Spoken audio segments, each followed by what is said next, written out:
What's up, guys? Today I'm showing you the Reach Barrier 3009 garage door installation kit.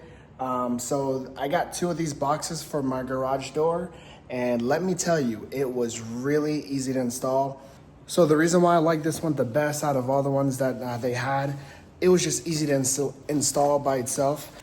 They come in pre-cut pieces, and then I just cut them a bit more just to fit inside my garage. I used the extra to put up on the top. But let me tell you, it's about 105 degrees today, and you can feel the heat off these things. It really holds in the heat really well.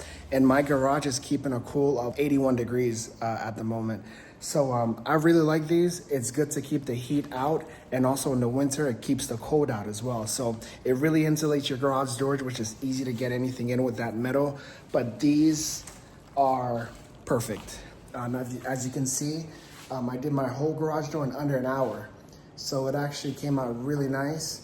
I'm actually hanging out in my garage today. It's 81 degrees, no issues in here. I got an AC up there, but this really, you can even come closer and feel the heat, just how it's just staying right there, and it's not coming in. So this is the best part of this insulation kit, and it's really easy. So go get yours today.